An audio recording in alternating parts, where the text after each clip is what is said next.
네, 안녕하세요. 김진욱 수장입니다. 네, 이제 저 처음 뵙게 되는데요. 앞으로 자주 뵙게 될 겁니다. 이제 설명에 오시게 되면 제일 옷차림이 화려하신 분이 예비 중이에요. 가면 갈수록 이제 맛이 오는 그런 옷차림으로 오시게 되는데, 아무튼 처음 뵙게 돼서 반갑습니다. 오늘 설명회 하는 주제는 어머님들이 이제 지금까지는 완전히 틀린 입시 체제를 맞이하게 될 수도 있어요. 그래서 지금 현재 중1까지는 지금의 체제가 그대로 흘러가게 되는데요. 이제 예비 중1 지금부터 시작해서는 체제가 바뀔 가능성도 있습니다. 그래서 그거 어떤 식으로 이제 해야 되는지에 대한 말씀을 드려보도록 하겠습니다.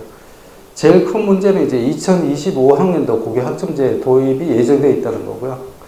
근데 여기에 대해서는 뭐 어제 그 야당 후보들 간에 원희룡 후보가 고교학점제가 뭡니까? 홍준표 후보에게 물었더니 홍 대표는 그런 거 왜 질문하냐고 그러잖아요. 그게 뭐냐면 정권하고 왔다 갔다 해서 그래요. 그래서 홍준표 후보는 지금 얘기하는 게 뭐냐면 내년 3월에 내가 대통령만 되면 확 없애버릴 거야 뭐 그러는 거잖아요. 그런데 이제 민주당 지금 정부 때 이거 다 만들어 놨거든요. 그러니까 이재명 후보가 되면 당연히 이 식으로 흘러가게 되겠죠. 그러니까 저도 알 수가 없어요. 내년 대선에 누가 될지 누가 알겠습니까? 그죠? 그러니까 일단은 흘러갈 수도 있을 것 같다는 예상을 50% 하고 일단 여기에 대해서 대비도 하고 지금 현재로 뭐 그냥 흘러가게 되면 뭐 지금식의 그 교육과정을 운영을 하게 되는데 그래도 바뀔 것 같아요. 제가 보기에는. 이미 이거 손을 댔기 때문에 다시 무르기가 좀 힘듭니다. 왜냐하면 지금 모든 중고등학교 교사님들이 지금 세미나 중이에요. 여기에 대해서. 그래서 연수를 받고 있고 막 그러시기 때문에 이것도 돈 들어가는 거거든요. 그러니까 이걸 또다시 물릴 수가 없습니다. 고교학점제랑 간단히 말씀드려서 지금의 단위 이수제를 단위라고 되어 있는 걸 학점으로 다 바꾸겠다라는 그런 쪽이고요. 그러니까 학점으로 바꾸게 됐다는 의미는 뭐냐면 명칭만 변경이 되는 게 아니라 우리가 대학교에서 학점 이수제를 했거든요. 그 학점을 생각하시면 굉장히 이해하기가 편합니다. 우리가 대학교 1학년 때는 뭘 배웠냐면 교양 과목이라고 기초 과목을 배웠어요. 그 교양 기초가 뭐냐면 이거는 대학생으로서 무조건 배워야 되는 기본적인 과목이라고 그래서 교양으로 다 잡아놓은 거야. 그 다음에 2학년 1학기 되면 전공 기초가 있고 전공 필수가 나뉘게 되고 그 다음 전공 선택 과목이 이제 구분이 있게 됩니다. 그래서 총 제가 다닐 때는 170학점이었나 뭐 그랬던 것 같은데 학점을 이수를 하면 졸업을 할 수 있게 돼요. 고등학교도 그런 식으로 하겠다는 얘기예요. 일정 학점을 이수하게 되면 졸업을 시켜주겠다. 그럼 학점을 이수 못하게 되면 어떻게 되죠? 지금은 결석을 하지 않는 바에는 다 그냥 이수가 아니라 그냥 다 졸업을 할 수가 있습니다. 근데 지금 이게 이제 시행이 되면 학점을 이수를 못하게 되면 지금 대학교에서 하는 것처럼 유급이 되는 거죠. 그래서 그 유급 학생을 과연 만들 거냐 말 거냐에 대한 설왕설래가 많습니다. 근데 제가 보기에는 안 만들 것 같아요. 그걸 만들게 되면 고교 의무제가 무산이 되기 때문에 안 만들 것 같습니다. 자, 고등학교 교육과정 학점제 개요는 교육과정을 미리 만들고요. 그 다음에 학생의 수요 조사를 합니다. 지금 하고 있어요. 어떤 식으로 하냐면 1학년 올라가면 이제 여름방학 이전에 학생들한테 그 설문을 받습니다. 설문지에 대한 걸 이제 받게 되는데 이게 뭐냐면 너 내년에 무슨 과목 선택할래에 대한 걸 받게 됩니다. 그래서 그걸 기준으로 해서 과목 편성을 하게 돼요. 근데 실제로는 그렇게는 하지 않습니다. 이 학생이 굉장히 학습 능력이 뛰어나서 이상한 과목을 요구를 막 하게 돼요. 교육과정이면 편성이 되어 있고 실제로는 전혀 자기네들이 생각 안 했던 과목을 막 체크를 하게 되면 담임선생님이 다시 부르게 돼요. 너 이런 거 하지 말고 그냥 남들 하는 거 그냥 해 이렇게. 왜냐하면 그 과목에 수강할 수 있는 학생이 5명, 6명밖에 없기 때문에 그 과목을 위해서 선생님을 또 한 명 시간제 강사를 뽑을 수가 없어요.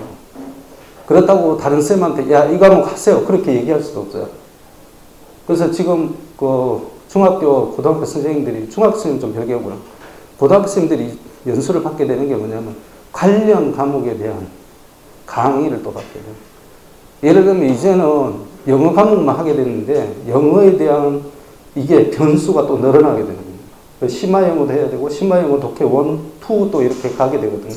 그 과목에 대한 세미나를 또 받으셔야 돼요. 그래서 지금 굉장히 일이 많아지는데, 그러고 나서 학생 참여형 수업으로 가고요. 그 다음 평가를 하게 되고, 이수가 이제 문제가 된다고 그랬죠. 자, 이제 미이수를 하게 되면 어떻게 되냐. 학점을 못 따게 되면 어떻게 되냐, 이거죠. 그렇게 됐을 때는 보충 프로그램을 제공한다. 이게 무슨 소리냐면, 우리 이거 보니까 CNC가 잘 하는 것 같은데, 스파실에 남기잖아요. 남겨가지고 몇 개 맞출 때까지 안 보내잖아요. 그런 식으로 보충 프로그램을 제공하는 겁니다. 이 목적이 뭐냐면 다 졸업을 시키겠다는 거예요. 그러고 나서 학점 이수를 하게 되면 졸업을 하게 됩니다. 어머님들이 이게 굉장히 이렇게 되면 참 좋겠다 생각하시죠. 이 원형의 모델이 뭐냐면 영재학교입니다. 영재학교는 지금 학점제를 시행하고 있어요. 그래서 이 영재학교의 모델이 굉장히 좋은 모델인데, 근데 조금 이제 제가 이제 교육과정 편성표를 보고 말씀드리면, 굉장히 좋은데 어쩐지 현실과 좀 유리된 듯한 느낌을 가시게 될 겁니다. 지금 현재 도입 기반 조성하고 있고요. 그 다음 고교학점제 제도 부분 도입을 2022학년부터, 그 다음에 2025 되면 전면 적용을 하겠다고 얘기를 하고 있습니다. 근데 내년 돼서 이상한 사람이 아무튼 누가 되든지 간에 뭐 이재명 씨가 돼도 이거 조금 바꿀 것 같아요. 제가 보기에는 이게 문제가 있기 때문에. 어쨌든 간에 지금 현재 중2가 고등학교 1학년이 되면 2023이 되면 주당 34교시를 주당 32교시로 줄이게 됩니다. 근데 이건 확정이에요. 왜냐하면 이게 이수 단위제가 되면 공강 시간이 뜨게 되는데, 공강 시간을 뜨게 되는 것을 메꾸려면 주당 수업 시간을 줄여줘야 돼요. 왜 그런지에 대한 설명은 조금 이따 제가 말씀드리겠습니다. 그 다음 국영수에 대한 보충지도 프로그램. 이거 왜 하냐면 미이수되는 학생들을 구제하기 위해서 이렇게 되는 거예요. 자, 지금 서울과학고 교육과정을 제가 이제 보여드리겠습니다. 서울과학고 교육과정은 표시가 전부 학점으로 되어 있어요. 일반교과 57학점, 전문교과 83학점 이렇게 되어 있는데, 연구활동이 30학점입니다. 일반 교과에 보면 우리가 말하는 일반적인 교과에서 기본 선택 28학점인 거, 심화 2학점이고 필수가 27학점입니다. 그러니까 일반 교과는 거의 다 선택을 하는 것으로 되어 있습니다. 우리가 말하는 기초교과가 되겠습니다. 이제 이 기초교과를 넘어가게 되면 전문교과가 나오는데요. 심화 선택, 기본 선택, 필수 이렇게 됩니다. 근데 제일 특징적으로 차이가 나는 것은 영재학교가 일반고하고 제일 차이가 나는 것은 서울과학고가 한성과학고, 세종과학고하고도 차이가 나는 게 바로 이 지점입니다. 연구활동이 30점이에요. 이 연구활동이 뭐냐면 졸업논문을 쓰게 돼 있어요. 고등학교에서 졸업논문을 쓰는 학교는 영재학교밖에 없습니다. 근데 졸업 요건에 졸업논문이 패스 못하면 졸업을 못하게 돼 있어요. 이게 세종과학고나 한성과학고는 이게 없습니다. 왜냐하면 영재학교는 학교가 아니기 때문에 그래요. 그 다음에 서울과학고는 고등학교입니다. 한성과학고, 세종과학고는 고등학교예요. 어떤 고등학교냐면 특수목적 고등학교입니다. 그런데 영재학교는 교육법상 학교가 아닌 걸로 분류가 되어 있어요. 영재를 키우기 위해 만든 단체에 불과합니다. 그런데 졸업 요건이 이수학점제인데 그걸 다 이수하고 나면 우리가 말하는 졸업장을 주게 되어 있어요. 대학교에 진학할 수 있는 졸업장을 주게 되어 있습니다. 이 학교는 그래서 선생님들이 교사 자격증이 없어도 취업을 할 수가 있습니다. 그러니까 예를 들어 내가 박사학위 소지자고 그다음 어떤 기술에 있어서 굉장히 뛰어난 지식을 갖고 있으면 그 사람이 교직 과목 이수 안에 쓸 수 있는 가능성이 높죠. 그렇더라도 교사로 뽑을 수가 있어요. 근데 한성가고 세종가고는 무조건 교원 자격증이 있어야 됩니다. 그게 이제 큰 차이점입니다. 고등학교 조기 졸업이 가능하게 되어 있는데요. 자, PT를 통과한 경우에 해당 과목의 학점을 인정해 줍니다. PT가 뭐냐면 플레이스먼트 테스트, 여러분들이 이제 레벨 테스트라고 얘기하는 뭐 그런 거죠. 수학, 물리, 화학, 생물, 지구과학, 정보과학, 영어 교과입니다. 대학 조기 졸업이 가능하도록 또 되어 있어요. 어떤 식으로 되어 있냐면 서울대하고 서울과고하고 같이 협정을 맺는 겁니다. 그래서 서울대에서 하는 이코노믹스, 화학, 생물, 그 다음에 다른 지구과학 이런 것들을 이수를 했을 때 학점을 딴 걸로 인정을 해줍니다. 그래서 이 학생들이 대학을 들어갔을 때 자기는 미리 학점을 땄죠. 근데 대학은 졸업 요건이 학점제로 돼 있어요. 그래서 학점을 빨리 따게 되면 3학년 때 졸업을 할 수가 있습니다. 그래서 그걸 이제 할 수 있도록 만든 게 영재학교인데, 이 표본의 모델이 아마 고등학교에서도 일반고에서도 적용을 시킬 가능성이 높다. 자, 수학과 교과 편성만 제가 잘라왔습니다. 보시면 융합 교과에서 융합과학 탐구가 있고요. 창의 융합이 있고 양자 정보가 있습니다. 양자 정보가 나도 뭔지 모르겠어요. 양자 역학에 대한 정보를 같은데, 수학이 보통 고등학교에서 어떤 식으로 되냐면 수학 1, 2로 돼 있고 그 다음에 미적 기하 이렇게 올라가게 돼 있어요. 학통 뭐 이런 식으로 가게 돼 있거든요. 근데 이쪽은 특이하게 수학 1, 2에다가 수학 3, 수학 4, 그 다음 기초통계, 미적분 1, 2, 그 다음에 바로 이쪽으로 하는 게 대학 수학입니다. 점수론 선형대 수학이 돼 있어요. 이게 일반고에서는 꿈도 못 꿀 일입니다. 왜냐하면 일반고에서는 선행을 못하게 돼 있어요. 근데 이건 대학 수학이거든. 근데 대학 수학을 고등학교에서 가르칠 수가 있는 거예요. 왜냐하면 영재고는 학교가 아니기 때문에 선행에 대한 제약이 없습니다. 그래서 여기 보면 물리도 3까지 있어요. 우리가 보는 물화생지 1, 2 이렇게 돼 있거든요. 근데 여기 애들은 물화 3를 배웁니다. 3. 그 다음에 거기다 한 수를 더 떠서 또 실험을 배워요. 그 다음 4까지 배웁니다. 거기다 고급 물리를 또 배우고, 그 다음에 양자역학을 배우고, 인공지능을 배우고, 고급 프로그래밍, 과학 프로젝트, 컴퓨터 과학 1, 2를 배워요. 근데 그러고 나서 과제연구 1, 2, 3, 4, R&E까지 해서 졸업 논문을 쓰게 되어 있습니다. 그래서 어머님들이 제일 원하시는 학교가 아마 이 영재고와 그 다음에 의대 쪽은 조금 틀리겠지만 최고의 학교라고 생각하시는 게 아마 영재고인 것 같아요. 그래서 영재고로 가는 데 있어서 뭐 나중에 시간이 되면 말씀드릴 거 아니면 생략을 하게 되는데요. 이 교육과정이 있기 때문에 필연적으로 중학교에서 고등학교 3학년까지의 수학과 과학을 끝낼 수밖에 없어요. 왜냐하면 고등학교 2학년 되면 논문을 써야 돼요. 그러니까 선행을 무조건적으로 할 수밖에 없는 체제가 영재고입니다. 지금 이 정부에서 제일 싫어하는 게 선행학습이잖아요. 그 선행학습의 주범은 영재고에서 비롯된 겁니다. 만일 수능만 한다면 이렇게까지 선행을 안 할 거예요. 근데 영재고의 교육과정을 이렇게 보고 있으면 어떻게 선행을 안 하고 저 학교에 가서 버틸 수 있을까라는 생각이 들어요. 그러니까 무조건적으로 선행을 할 수밖에 없는 체제로 되어 있습니다. 근데 과연 이 체제에 적응하기 위해서 모든 사람이 다 이런 선행을 해야 되느냐는 거죠. 영재학교 정원은 880명이에요. 정원에까지 합해서. 그 880명이라는 것은 우리 수능 인구 42만 명 기준으로 했을 때 0.02%예요.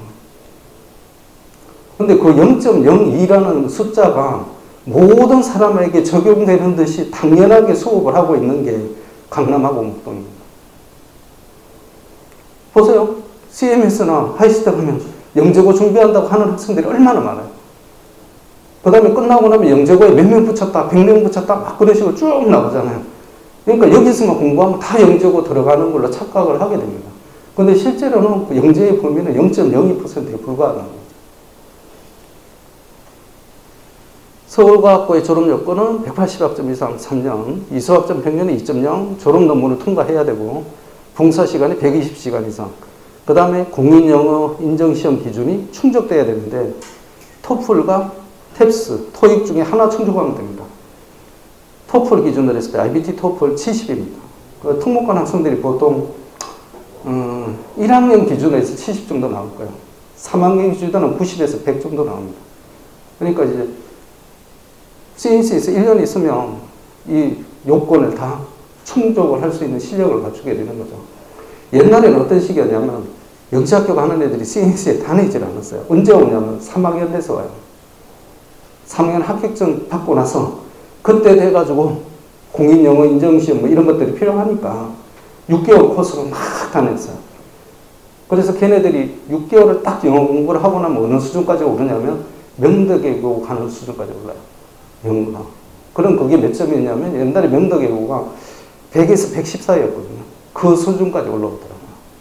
근데 요즘은 어떤 식이냐면 1학년까지 팍 영어해놓고 안 다니는 거야. 2, 3학년까지는 이제 영어가 아니라 수학과학을 하게 되는 거죠. 체제가 조금 바뀌더라고요. 자, 과목 선택을 어떤 식으로 하냐. 이제 교과부에서 만든 예시가 있습니다. 선택을 어떤 식으로 해야 된다. 주체는 학교인데요. 자, 입학 전에 미리 너네들이 교과 프로그램을 미리 만들어라. 이렇게 요구를 해요. 미리 만들어 놓고 수요 조사를 해. 진로 목표에 대한 이해를 막 시키는 거예요. 진로 계획서를 작성해요. 그 다음에 너 어느 학과 갈래? 어느 대학을 갈래? 어느 계열로 갈래? 상담을 해라는 거야, 상담을. 지금은 이 상담이 거의 빠져있거든요. 할 필요가 없죠. 언제 하냐면 3학년 돼서 해요. 3학년 돼서 이제 모의고사 성적 막 나오면 선생님이 불러요. 한 명씩 불러가지고 너 어느 대학 갈 거니, 어느 계열 갈 거니, 그런 식으로 이제 상담을 하시게 됩니다. 근데 이걸 1학년 때 하는 거죠, 1학년 때. 근데 특목고나 전문고 자사고 하는 애들도 이때 상담을 해요. 1학년 때. 지금 들어가면 상담을 합니다. 근데 일반고는 거의 안 하죠. 그 다음에 상담을 하는 전문권 자사고나 그 다음에 뭐 과학고나 영재고 쪽에서는 이걸 그렇게 신경을 쓸 필요가 없는 게 뭐냐면 자소서를 쓰는 과정에서 자기의 진로 계획을 다 쓰게 돼 있어요. 그러니까 벌써 세팅이 되어 있기 때문에 사실은 별로 손 타는 게 없습니다. 그리고 이때부터는 자기가 알아서 뭐 동아리 들어가고 과목 들어가고 방과후 들어가고 다 들어가게 돼요. 근데 일반고는 그걸 지금까지 안 했기 때문에 의무적인 절차로 야 1학년 들어오면 5월에 해라 이렇게 요구를 하게 되는 겁니다. 거꾸로 얘기해서 어머님들이 이제 내년에 3월에 중학교로 입학을 하시게 되면 1년을 놀게 돼요. 1년이 내신 대비가 없어요. 시험이라는 게 없어요. 그 지필이라는 개념 자체가 없어지거든요. 그러니까 애들이 거기에 대한 개념도 없고 어머님들이 보시기에는 평가할 만한 기준이 비교 대상이 없어지는 거예요. 그래서 1년이 그냥 붕 뜨게 됩니다. 어머님들이 이걸 하셔야 돼요. 이걸 해야 애들이 구체적인 목표가 세팅이 됩니다. 근데 필요 없는 학생이 있어요. 어떤 학생이냐면 영재고나 과학고를 준비하는 학생들은 이 과정이 필요가 없어요. 왜냐하면 영재성의 발현은 초4나 초5부터 시작됩니다. 그래서 그걸 보고 있으면 따로 이 짓을 안 해도 애들이 알아서 세팅을 하기 시작해요. 그게 우리가 말하는 영재라는 개념입니다. 어머니 이제 우리 애를 딱 옆에서 지켜보시고 판단을 잘 하셔야 돼요. 우리 옆에 애를 보니까 얘를 불러서 너 나중에 커서 훌륭한 사람, 예를 들면 AI 공학자나 이런 거 되려면 이렇게 공부를 해야 돼 라고 내가 얘기를 해야 되면 영재가 아니에요. 그거는 뭐 거의 7, 80%의 확률로 맞습니다. 근데 우리 애가 보니까 내가 얘기를 안 해. 나는 그냥 밥만 차려주는데 얘가 갑자기 팍 오더니 엄마 나 뭐 CNC 이번에 새로 생긴다는 수학과학반에 들어갈 거야. 어쩌고 저쩌고 지가 막 그래요. 그러면 걔는 7, 80%의 확률로 영재가 될 확률이 가능성이 있어요. 실질적으로 영재라는 애들은 지가 학원을 선택하는 경향이 강합니다. 엄마 아빠가 너 이 학원은 좋아 이런 게 아니라 애들끼리 막 얘기를 하다 보니까 우리는 이 학원 다녀야 돼. 아주 당연한 듯이 얘기를 해요. 제가 어떤 학생을 봤냐면 집이 영종도인데 뭐 학원 다니겠다고 그게 뭐 학원이라는 게 CNC겠지만 저한테 와서 상담을 하더라고요. 근데 아빠가 초췌한 얼굴로 같이 상담을 받으세요. 그 걔가 초6이었거든요.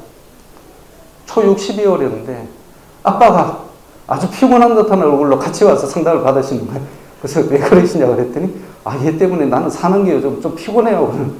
왜요? 그랬더니 새벽부터 막 학원 가야 된다고 깨워가지고 영등도니까 차가 없잖아요. 그러니까 차로 갖고 갖다 줘야 되고 끝나는 시간 또 엄마가 또 픽업해줘야 되고 그 다음에 이것도 컨설팅 받아야 된다고 지가 막 우겨가지고 이거 쉬는 날인데 쉬지도 못하고 또 차 몰고 또 이쪽으로 오고 생각보다 굉장히 피곤합니다 막 그러는 거예요. 피곤해도 어쩔 수가 없어요. 그게 애들이 하고 싶어 하는 일인데 그거 해줘야 되는 거죠. 보통의 학생은 엄마 아빠가 야 너 CMS 가야 돼, 하이스트 가야 돼, CNC 가야 돼 막 이렇게 얘기를 하잖아요. 목표를 막 세워주고 그 애들한테 손이 안 가는 거죠. 그것만큼 편한 일도 없습니다. 실제적으로.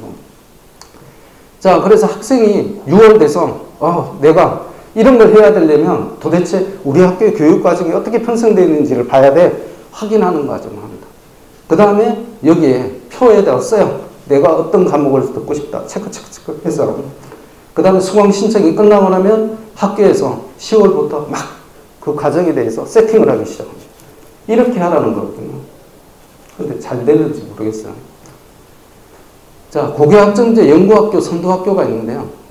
우리 그 양천구에서 영광스럽게도 2개 학교가 선정이 됐습니다. 강서고등학교하고 대일고등학교. 이게 선도학교입니다. 고교학점제 선도학교. 선도학교답게 우리 좀 앞장서서 인도하는 그런 학교죠.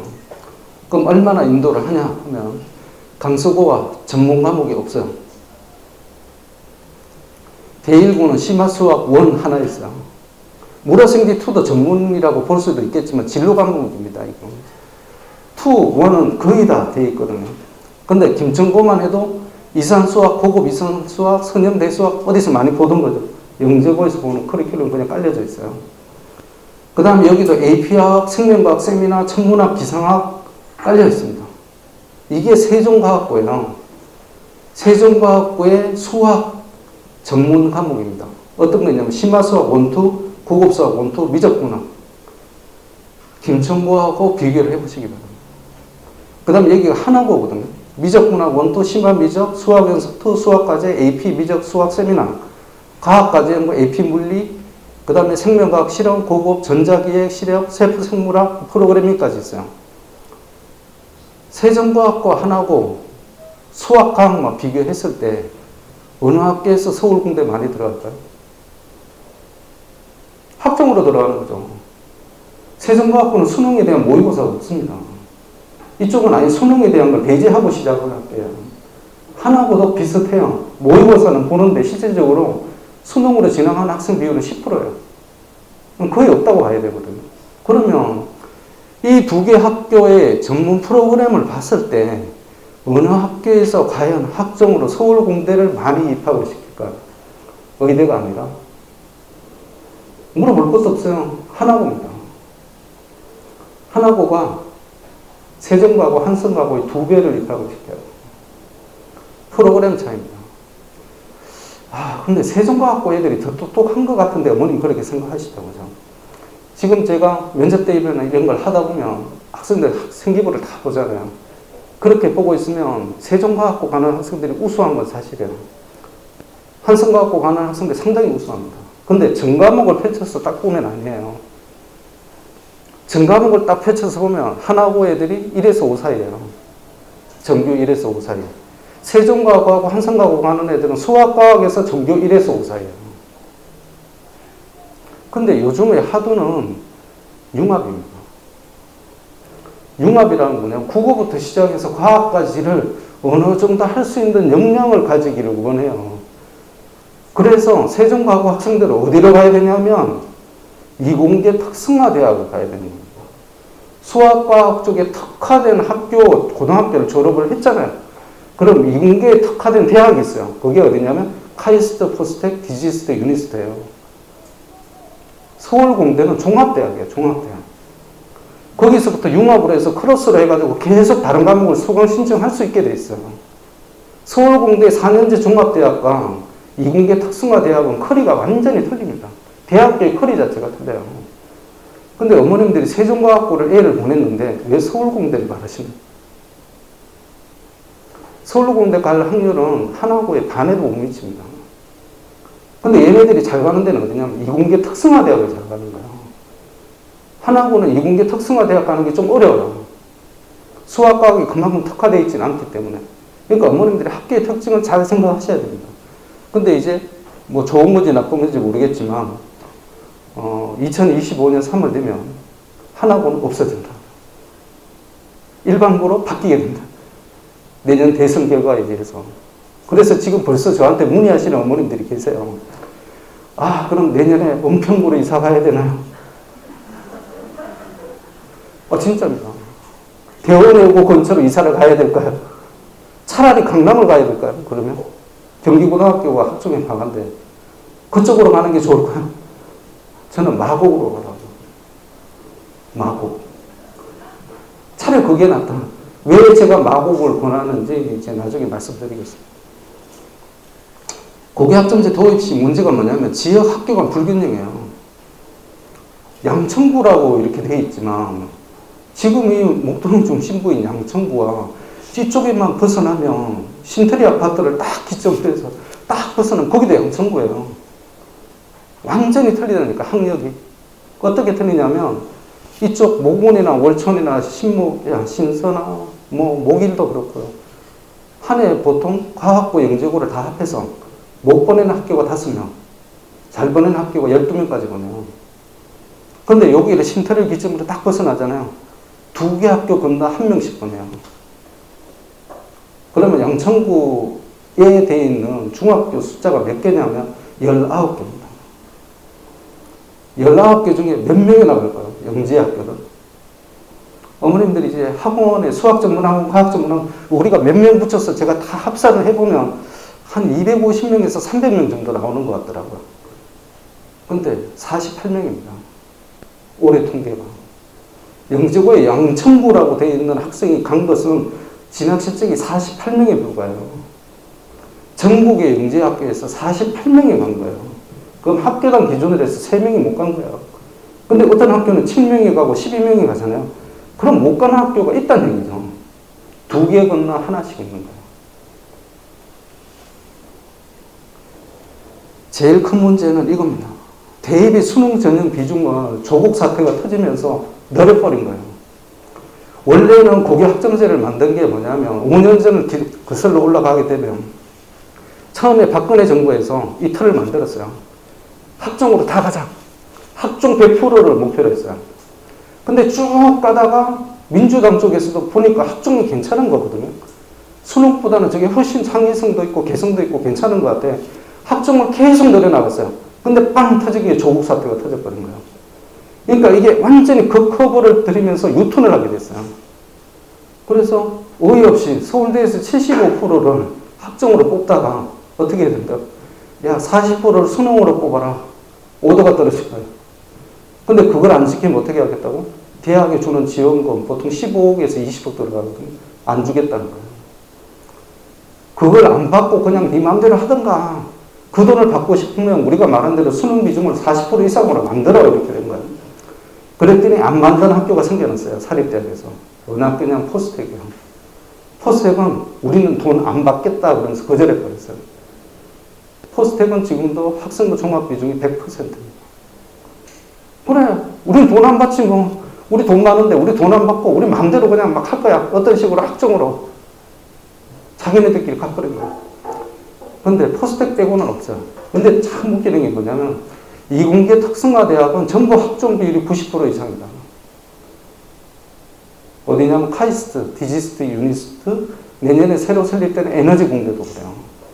학종의 비중이 90% 이상이에요. 그런데 정부에서는 뭐라고 하냐면 수능 전형 비중을 40%로 늘려. 그러니까 엇박자가 나기 시작합니다. 고교 학점제는 학종을 기반으로 한 프로그램인데 실제로 대입 전형에서는 수능 비중이 40%로 가버리는 거야. 그럼 이게 어떤 식으로 될 거냐고 저한테 예측을 물으신다면 보나 마나요. 보나 마나 뭐냐면 엄미체 과목 시간에 고3 되면 수업 안 합니다. 그죠? 엄미체 과목만 걸어놓지 실제로는 그냥 자습하잖아요. 똑같은 현상이 벌어질 거다. 융합과학 세미나라고 얘기만 해놨지 실제로 수능 공부하게 될 거다. 이 식으로 가게 되면 그러면 진짜 학종으로 가고 싶으면 갈 수 있는 길은 하나밖에 없어요. 영재고를 가든지 과학고를 가든지. 이공계가 그렇게 간다고 치더라도 그럼 학종으로 가고 싶은 인문사회계열 애들은 어떻게 가야 돼? 그 부분이 고민이 되는 거예요. 자, 학교 간 협력 교육 과정이 거점 학교, 공유 캠퍼스가 있습니다. 거점 학교는 뭐냐면 이게 인근 학교 학생들에게 내가 가정 개설을 해서 내가 예를 들면 신목고에서 자기가 생각에 특정 과목을 잘해요. 우리는 예술 과목의 거점 학교야 라고 선포를 하면 다른 학교에서 신목고등학교로 와서 수업을 듣게 됩니다. 공유 캠퍼스는 권역화해서 권역한 거예요. 예를 들면 마곡을 예를 들면 강서, 부천, 금방 1km를 권역화시키는 거예요. 그래서 그 학교 내에서 교과 특성화 학교로 지정을 몇 개 학교를 해요. 이게 모델이 어떻게 되냐면 재밌는 모델이 생겨납니다. 어떻게 되냐면, 그래서 마곡을 가야 되는데, 발산력 근처. 명덕재단이 명덕외고 갖고 있고요. 명덕여고를 갖고 있고요. 그 다음에 명덕고등학교를 갖고 있어요. 근데 그게 전부 강서구청 1km 안에요. 전부 10분 거리예요. 걸어서. 자, 근데 잘 보시면 명덕외고는 인문사회과정, 그것도 외국어에 특화되어 있어요. 그 다음에 명덕고등학교는 이게 과학 중점고예요. 그래서 수학과학에 특화되어 있어요. 명덕여고는 여학생이 특화되어 있는 거죠. 예술 쪽으로 특화시킬 수 있겠죠. 자, 그러면 어떻게 되냐면 이걸 공유 캠퍼스로 삼아서 돌릴 수가 있어요. 그러니까 어떤 식이냐면 과학 중점고에서 인문사회 계열 애들을 위해서 우리가 외국어 선생님을 따로 뽑을 필요가 없다는 거죠. 수요 조사를 해보니까 러시아어를 원하는 애가 나타났어요. 걔를 위해서 러시아 선생님 초빙할 필요 없다는 거예요. 왜? 명덕 외고에서 다 갖고 있으니까. 명덕 외고에서 이제 의대 가겠다는 애들도 생겨날 거예요. 왜냐면 전부 일반고로 다 만들었으니. 근데 걔를 위해서 우리가 지금 없는 기하 선생님을 새로 수학 선생님을 뽑을 필요 없다는 거죠. 왜? 명덕고등학교에서 자기네들 과중고니까 수학과학 선생님들이 많이 있는 거예요. 거기 가서 들어라 이렇게 되는 거예요. 저는 드로잉하고 뭐 조서하고 이런 걸 하고 싶어요. 그럼 명덕여고 가서 들어 이렇게 되는 거예요. 근데 거기다 더 좋은 게 뭐냐면 기숙사가 있어요. 기숙사를 근거지로 해서 10분 거리에 다 돌릴 수가 있는 거예요. 지금도 그렇게 합니다. 97%가 명덕 외고 학생이고 기숙사에서 3%는 명덕고등학교, 명덕여고 지원자 중에 뽑아요. 이게 다 오토된다는 거죠. 그래서 어디로 가야 된다고요? 발산역 근처 마곡으로 가요.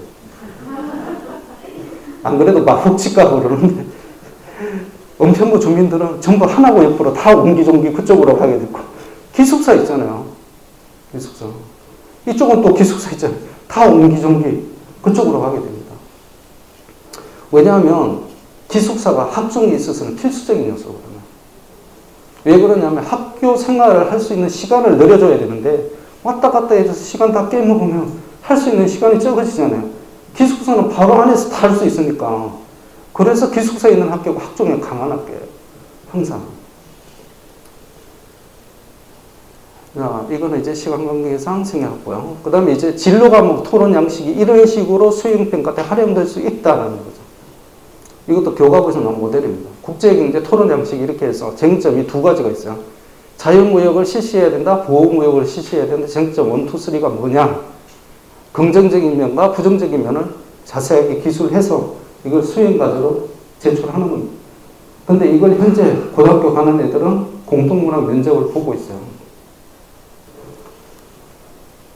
자, 서울대 합격자, 고개별 합격자인데요. 다 빼고 요것만 보시면 됩니다. 학교별 진학률이 서울과고는 서울대 진학률이 54.9%예요. 올해 있는 애 중에 틀림없이 의대 가는 애들이 15에서 20%가 있을 거예요. 숨어 있는 애들이. 그걸 다 포함하면 실제적으로 서울과고에서 서울공대 플러스 의대를 가는 애들이 70%가 넘어갈 겁니다. 그럼 나머지 30%는 어디 갔어요? 걔들이 연대 가고 고대 가고 성대 가고 서울대 가는 거예요. 그래서 영재고에서 공부 지지리도 못하면 어디 가냐면 고대 공대 간다는 얘기가 있어요. 성대 공대 가고 서울대 공대 가고 갈 데가 없어요. 걔네들은. 다 빼고 나면 그 학교밖에 못 가는 거야. 근데 서울 가고가 그런데 한성 가고는 가학고라고 이름은 똑같은데 완전히 틀리다. 11.8%입니다. 서울대 진학률. 하나고가 22.4%예요. 딱 절반입니다. 어차피 이 퍼센테이지도 하나고로 따지면 얘네들이 전부 현역생이에요. 재수생이 없어요. 얘네들도 재수생 없을 겁니다. 서울공대 가는 애들은. 그러면 딱 절반 수준에 미쳐요. 세종과고 10.6%잖아요. 명덕외고가 10.4%를 갔어요. 명덕외고 간 애 중에 한 명이 아마 재수생이거나 아니면 현역이면 100%예요. 25명 중에 정시로 간 애 한 명밖에 없어요. 24명 전부 현역생이거든요. 세종과고의 서울대 진학률은 명덕외고하고 거의 똑같다는 거예요. 그러니까 어머님들이 어떻게 보면 불행한 세대일 수 있다. 왜? 제가 이제 명덕예고를 몇 년 전부터 이제 계속 가면 교장쌤 만나고 교감쌤 만나고 입학부장, 진학부장님 만나요. 그러면 이제 얘기를 해요. 근데 항상 단골로 말하는 멘트가 있어요. 한 5월 정도 이렇게 방문을 하면 항상 그 입학부장하고 진학부장님이 교장, 교감쌤 같이 이제 교장실에서 이렇게 보거든요. 커피 한잔 하면서 이렇게 보고서 와, 소장님 올해 망했어요. 막거든. 왜요? 그러면 애들이 학력 수준이 모의고사 쳐봤더니 개판은 개판. 애들이 수학을 너무 못해. 영어야 잘하니까. 수학을 너무 못하고 국어도 그래. 모의고사 성적이 기대보다 너무 안 나오는 것 같아요. 얘들 데리고 어떻게 공부해야 될지 모르겠어요. 한숨 푹 푸시거든요. 근데 다음에 3월에 가면 갑자기 얼굴이 좀 밝아져 있어요. 왜 그러냐면 진학률이 더 올라갔대요. 3년 전에 명덕예고 서울대 진학률이 8.4%였습니다. 그랬던 게 매해 갈 때마다 올해는 망했어요. 작년에 갈 때 올해는 더 망했어요. 막 그랬어요. 그랬더니 올해 이게 진학률이 10.4%까지 올라간 거예요. 그러니까 뭐야? 애들 수준은 계속 떨어졌다는데 진학률은 매해 3%씩 올라가고 5%씩 올라간 거예요. 어떻게 그럴 수가 있지? 0.5%, 1%, 2%씩 계속 올라간 거예요. 그랬더니 결국은 8.4%가 3년이 지나니까 10.4%가 돼버렸어요. 원인이 뭐라고 생각하시는지 몰라도 제가 보기에는 입시적인 관점에서 보면 명덕예고하고 다른 학교의 인문사회계열 학생들하고 상대적인 개념으로 보면 해답이 나와요. 공부 잘하는 애들이 한학으로 많이 가잖아요. 공부 잘하는 애들이 이공적으로 많이 쏠리잖아요. 예전보다 더. 그러니까 못하는 애들끼리 싸우면서 명덕예고 애들이 그래도 다른 학교 목동고나 진명여고 있는 인문사회계열 학생보다 더 낫다라는 거예요. 근데 서울대 입학 정원은 안 변한 거예요. 인문사회계열 정원이 안 줄은 거예요. 정원은 그대로 있는데 애들 수준만 떨어졌는데 애들 수준 떨어졌다고 안 뽑을 수가 없는 게 대학 정원이에요. 일단 뽑아야 되거든요. 그러니까 재작년보다 3년 전보다 입학 수준이 학력 수준이 떨어지면 어때요? 서울대 들어가면 되는 거죠. 그 혜택을 중학교 1학년 지금까지 보고 있고 올해까지 적용이 됩니다. 근데 내년부터 없어지는 거예요. 그러니까 할머님들이 제가 보면 참 요즘 외고 잘 지원 안 하고요. 외고 가는 학생들이 그렇게 똑똑하지 않은 것 같아요. 어머님 그래서 가셔야 되는 거예요. 내가. 왜냐하면 예전에 명덕예고 애들 수학 엄청 잘했어요. 그 텀스에서 어떻게 내신이 나오겠어요. 제가 그래요. 이제는 수학 과목 보지도 않아요. 성적은. 영어, 국어, 사회본 보잖아요. 얼마나 편하게 가는데. 근데 거기에 학종은 학교 시스템을 얘기를 하는 겁니다. 학교 시스템이 명덕예고 시스템이 이쪽 한가람이나 목동보다 월등히 좋아요. 그럼 거기서 내신만 어느 정도 나오면 얘는 20%는 무조건 서울대 가는 거예요. 그 구조로 되어 있는데 그걸 이해를 잘 못하시더라고요. 거기서 내신만 따면 그냥 서울대 가는 거예요. 제가 그래요. 서울대 25명 중에 1등부터 24등이에요. 볼 것도 없어요. 그거. 근데 그 걔네들 입학 정원이 몇 명이에요? 250명인데 사통 빼면 200명이에요. 일반적으로. 200명 중에서 내가 24등까지 하면 서울대 가는 거예요. 그게 일반고에서 어떻게 가능한 숫자입니까? 연고대까지 가는 게 90명이에요. 40%가 넘어가는 거예요. 40%. 그럼 진병력으로 따지면 160명 이상이 서울대 연고대 가는 거예요. 말이 안 되는 숫자죠. 자, 그래서 고등학교 학점제를 실시했을 때 유리학교는 영재고 과학고가 유리하고 과중고가 유리한데 마포명덕이 핵심이 될 수도 있다. 이쪽에서 보면 강서양천이 같은 학부로 되어 있어요. 지금 우리가 말하는 게 8학군 얘기를 하잖아요. 강남의 8학군. 우리가 럭키세븐 7학군이에요. 왜 럭키세븐인지 이제 3년 후에 실감하시게 됩니다.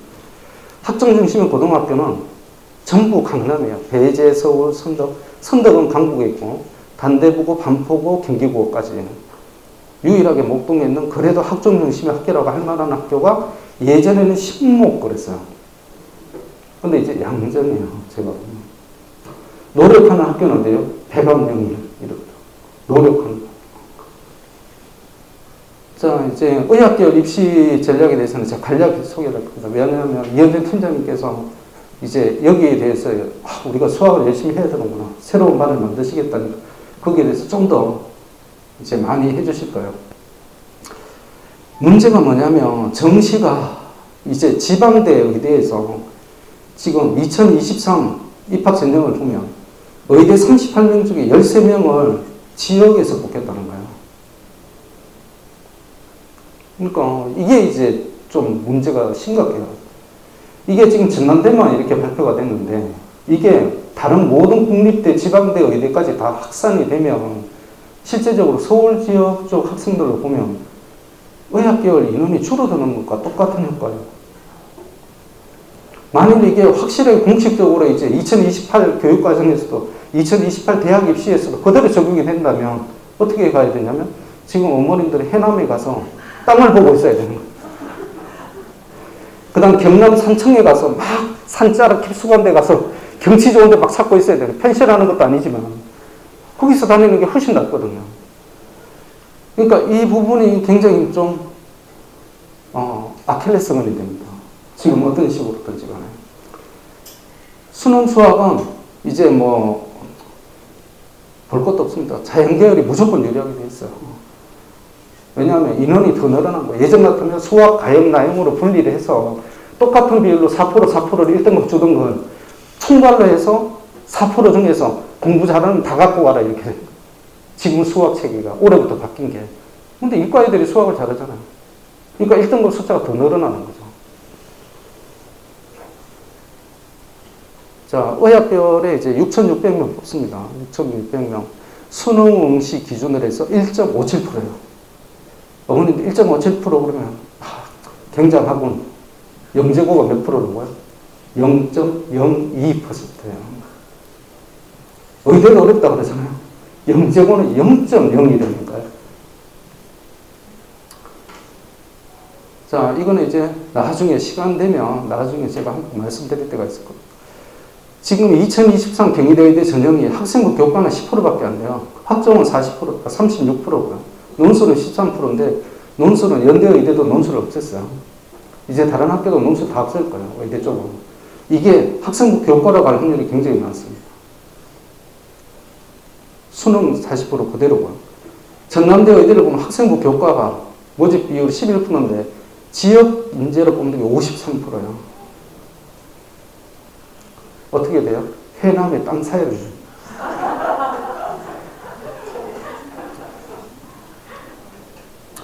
이것도 뭐 나중에 의학계열 실적이 보라색이 전부 전국권 자사고예요. 전국 선발하는 학교.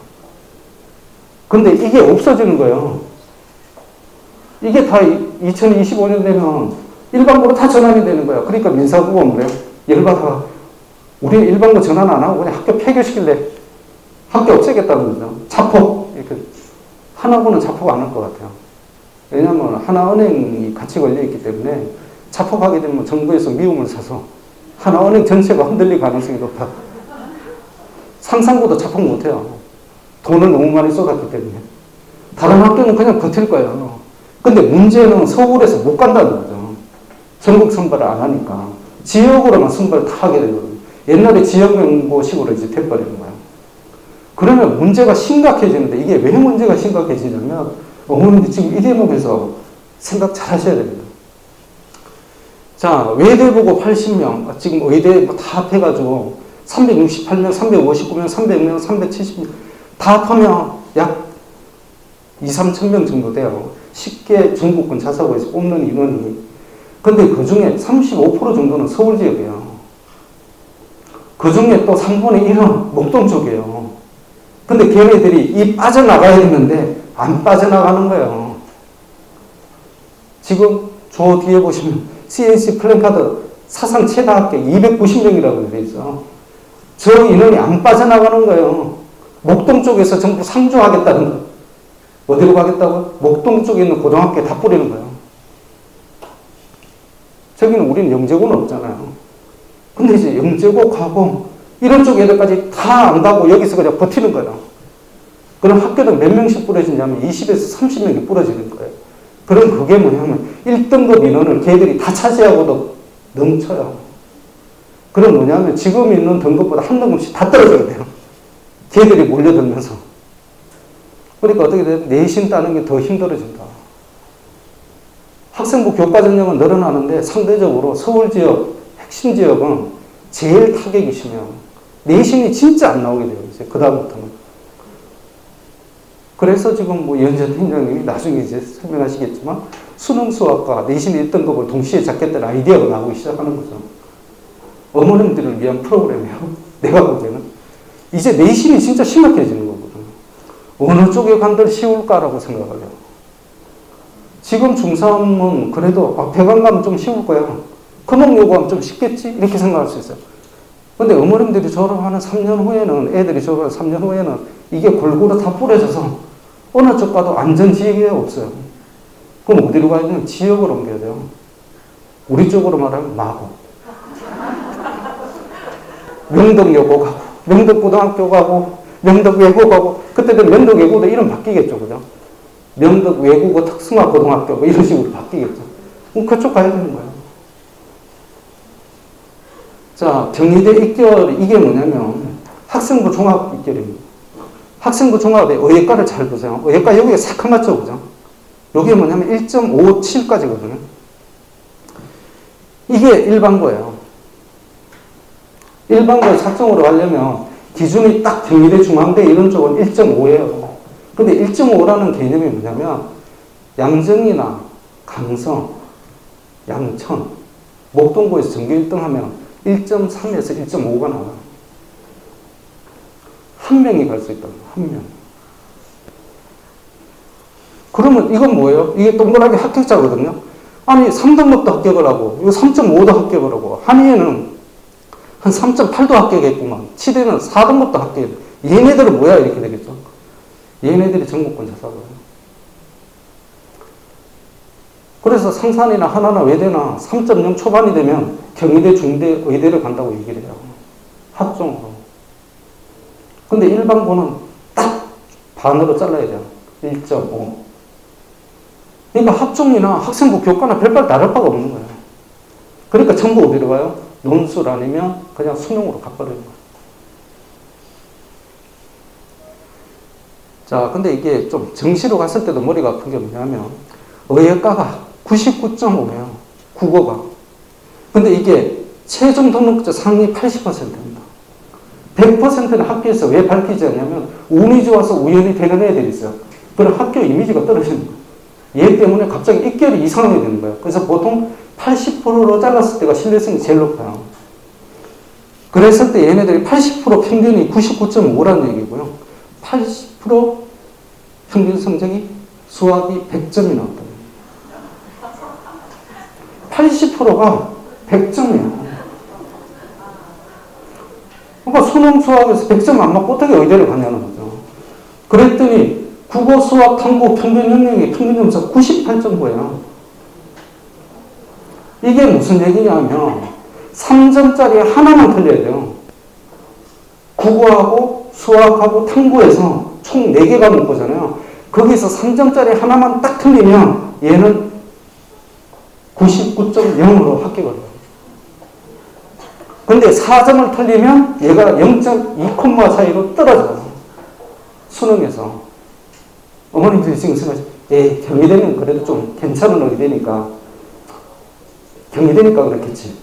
지방대 의대 가면 틀릴 거야. 생각하시죠.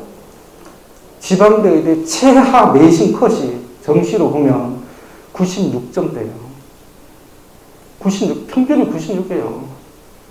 지방대 의대 정시 최고 밑에 내신 컷이 평균 국어, 수학, 탐구 영역 평균 96점이에요. 그게 무슨 소리예요? 과목당 하나씩만 틀려요. 2개 틀리면 딱 떨어져요. 수능이 그래서 굉장히 면도날 것 같아요. 이거는 딴 게 개입할 여지가 없어요. 윤석열 총장이 9번 들었잖아요. 개입할 여지가 없다니까. 그냥 점수가 쭉 나오니까 내가 아무리 술을 잘 먹고 내가 딴 애들 사법고시 하다가 아무리 가르치고 뭐해. 내가 성적이 안 나오는데. 내가 수능에서 내가 아깝게 0.1로 떨어지는 1점으로 떨어지는 10점으로 떨어지는 건 똑같은 거예요. 근데 학종은 어때요? 범위가 1.1부터 3.9까지 가는 거예요. 그게 학종의 묘미입니다. 자, 이제 제가 시간 관계상 20분까지 하기로 했기 때문에 영재학교에 대해서 하나만 말씀드리고 가겠습니다. 지역별 분포 48명이죠. 양천구가. IQ와 성적 이용도는 36%에 불과하다.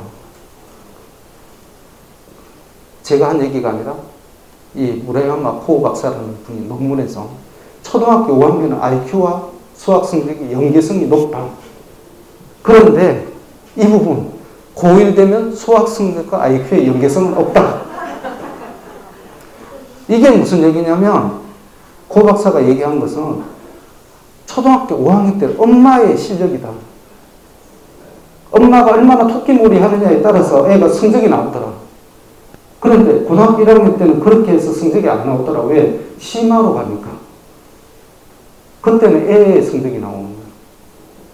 근데 이걸 어머님들이 토끼몰이를 해서 이걸로 바꿔야 되는 거죠. 그게 어머님들이 주어진 과제입니다. 지금 어떤 식으로 해야 될까? 8가지 특성입니다. 조기에 시작하고 부모가 모범 사례. 어머님들 이 부분에서 많이 좌절하세요. 부모가 모범 사례. 술 먹으면 안 되고 아빠한테 말씀하세요. 술 먹고 늦게 들어오시면 안 되고 어머님들은 TV 거실에서 다 철거하셔야 되고 그 다음에 수다 떠는 거 다 철거하셔야 되고 애들한테 브런치 카페 간다는 얘기도 하지 말으셔야 되고 그 다음 모범을 보여야 되니까 항상 책을 가까이 하면서 학생용은 잽싸게 책을 보는 신용을 해야 되고 굉장히 좀 머리 아픈 일들이 많이 갑니다. 근데 좋은 게 뭐냐면 영재는 세상사에 어두워요. 그래서 돈 관리를 어머님들이 다 하실 수가 있어요. 언제까지? 결혼할 때까지. 며느리가 들어오기 전까지.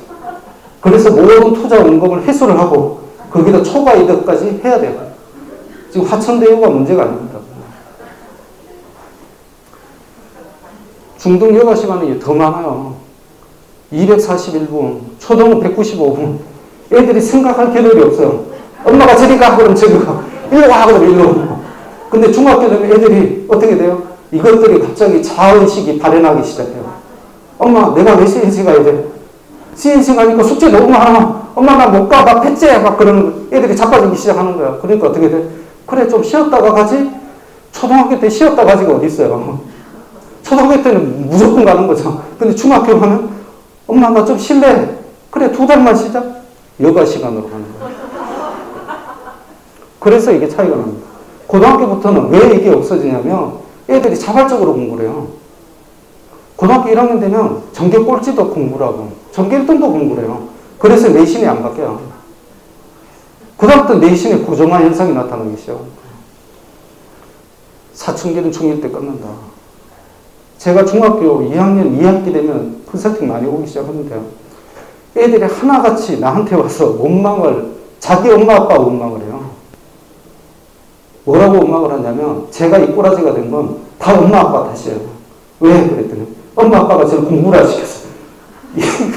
얘가 지금 도대체 정신이 있는 얘기야 없는 얘기. 얘가 말하는 논지는 그거예요. 내가 공부하기 싫다고 털없이 얘기했어. 중학교 1학년 때. 근데 그렇다고 엄마가 받아주면 어떡해? 그거예요. 근데 시켰어야지. 왜 그걸 받아줬냐는 거죠. 근데 이 현상이 옛날에 고1 때 나타났거든요. 근데 애들이 빠르게 나타나요. 이제 이 말을 중학교 2학년 때요. 공부를 잘하고 싶어하는 중학생 비율, 어머님들 보통 요 정도 생각하세요. 아닙니다. 87%가 잘하고 싶다요. 근데 애들이 표현을 안 해요. 애들은 멍석 깔아주면 안 해요. 하던 짓도 안 해. 그러니까 어머님들 어떻게 멍석 깔지 말아야 돼요. 명석을 깔지 말고 애들을 자연스럽게 공부하도록 유도를 해야 되는데 그게 노하우예요. 참 어렵습니다. 그래서 어머님들이 이제 조금 있으면 하시게 되는데 수학에 대한 거 이거 막 하시게 되죠. 보시면 팀장님 죄송합니다. 30분에 제가 끝내겠습니다. 수식이 이렇게 돼 있어요. 방정식, 부등식 1학기 과정. 2학기 과정은 어디면 기하 도형으로 가요. 그래서 수학의 선행은 6개월이 효과가 없어요. 하나만 와요. 왜? 6개월 선행을 한다는 것은 익어가는 거잖아요. 근데 끝나고는 다시 문자와 식으로 와요. 애들이 헷갈리는 거죠. 선행은 어떤 단위로 해야 돼요? 1년 단위로 가야 돼요. 그래서 영재고 학습을 초4부터 하는 애들은 이 과정을 어디까지 파냐 하면 고3까지 파버리는 거예요. 영역별로 고3까지 파버리는 거예요. 그래서 그게 6개 과정으로 나뉘게 돼요. 대수로 나누고 정수로 나누고 이런 식으로 나뉘게 돼요. 근데 지금부터 하게 되면 어떻게 돼요? 그걸 못 하잖아요. 그러니까 연간 교육과정으로 2년 선행을 시켜야 돼요. 그래야 애들이 앞에 좀 보이는 듯한 느낌이에요. 이공계는 무조건 2년을 시켜야 됩니다. 이게 뭐 학원에 그걸 위해서 하는 거 아니에요. 그렇게 해야 애들이 이 과정을 보고, 아, 이게 이렇게 가니까 내가 지금 이걸 해야 되는구나. 이게 이렇게 연결되는구나. 근데 이걸 딱 제껴버리고, 항상 이제 실수하기 쉬운 게 뭐냐면, 애들이 힘들어하니까 선행을 안 시키는 거예요. 당일 연동을 시키는 거예요. 그럼 애들이 이걸 왜 해야 되는지는 몰라. 그러면 애들이 창의성이 사라져요. 어머님들은 창의성을 살리기 위해서 현행 기준으로만 해버리는데, 그렇게 하면 애들이 창의성이 사라져버려요. 그걸 같이 열어줘야 됩니다. 맛보기라도 열어줘야 애들이 수학에 대한 관심이 생겨요. 뭐 영재고 입시는 너무 잘하니까. 자, 이과형은 그러면 영재고 과고 중심으로 학습하고, 인문사회형은 수학용 과목별로 학습해야 되고, 중립형은 어때야 됩니까? 무조건 이과예요. 중립형이 뭐냐면 나는 문과인지 이과인지 모르겠다는 학생 있죠? 그럼 딱 붙잡고 너는 이과야. 엄마, 난 인문계열 같은데? 아니야, 너는 이과야. 문과에서 이과는 못 돌려요. 이과에서 문과는 돌릴 수가 있어요. 이제 통합수학 체제가 되면 문과 애들도 미적으로 시험 치는 애들이 생깁니다. 지금 벌써 그런 현상 나타나거든요. 그래서 지금 대박을 치는 게 어디예요? 수학학원. 지금 CNC 건박이 학원 매물 나왔던 게 다 사라졌어요. 이재명이가 될 확률이 높다는 분석 기사가 나오자마자 다 사라졌어요. 학원이 대박 나는 거예요. 왜냐면 수능으로 다 가잖아요. 내신에 대한 거 더 심하게 되죠. 애들이 왜 일반고로 다 전환되니까 일반고의 내신 경쟁이 엄청 격화되잖아요. 그럼 학원으로 몰릴 수밖에 없죠. 그래서 어떤 게 돼요? 중고등학교 학원이 완전 대박. 내신 안 변한다니까요. 내신 안 변합니다. 75.4% 중에서 57%는 제자리고요. 하락하는 게 18%예요. 내신 안 변한다니까요.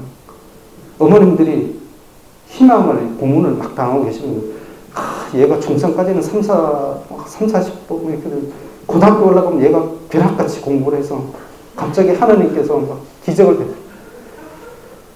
제가 요 근래 이제 요것만 하고 이현정 집사님 제가 같이 있어요.